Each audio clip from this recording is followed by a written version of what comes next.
Quel jour allez-vous à l'église? Un fidèle de Dieu est tenu de connaître le jour du culte. Quel jour faut-il rendre le culte à Dieu?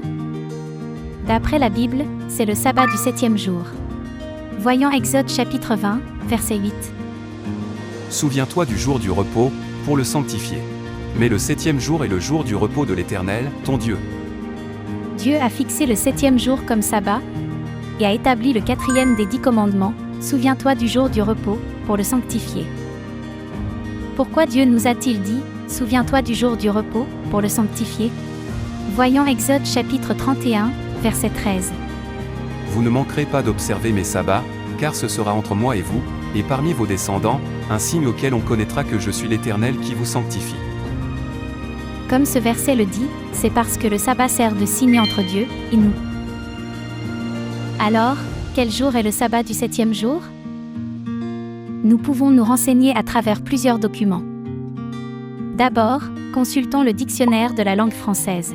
Si vous cherchez le mot « dimanche », dans le dictionnaire, il est écrit « le premier jour de la semaine ». Qu'en est-il du samedi? Sa définition est 7e jour de la semaine.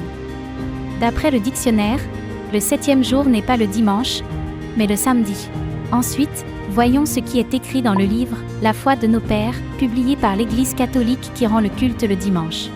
À la page 96, il est écrit « Les Écritures ordonnent la religieuse observance du sabbat, jour que nous ne sanctifions jamais ». Le sabbat du 7e jour est le samedi, et c'est reconnu même par l'Église catholique qui rend le culte le dimanche. Enfin, que dit la Bible là-dessus? Voyons Marc chapitre 16, verset 9 dans la nouvelle édition de Genève. Jésus, étant ressuscité le matin du premier jour de la semaine. Le premier jour de la semaine est le lendemain du sabbat. Ce verset montre que Jésus est ressuscité le lendemain du sabbat. Si vous cherchez ce verset dans la Bible du Semeur. Jésus, étant ressuscité le dimanche matin. Puis dans la Bible en français courant. Après que Jésus eut passé de la mort à la vie tôt le dimanche matin. Jésus est ressuscité le dimanche. En comparant ces trois versets, nous pouvons comprendre que le premier jour de la semaine est bien dimanche. Alors, quel jour est le sabbat du 7e jour, la veille du dimanche? C'est le samedi. Ainsi, divers documents prouvent indéniablement que le sabbat du 7e jour, où nous devons rendre le culte à Dieu, est bien samedi. Jésus et les disciples ont observé le sabbat. Voulez-vous le vérifier dans la Bible? Voyons Luc chapitre 4, verset 16.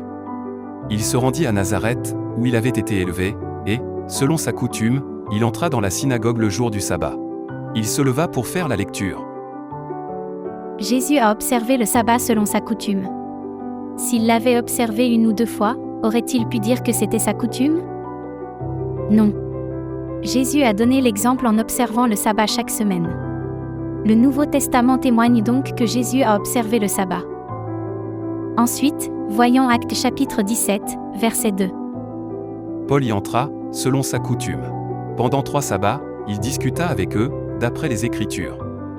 L'apôtre Paul a lui aussi observé le sabbat selon l'exemple de Jésus. Nous devons aussi nous souvenir du sabbat pour le sanctifier selon l'exemple de Jésus et des disciples. En tant que chrétiens, nous devons observer le sabbat du 7e jour, qui est le jour du culte indiqué dans la Bible.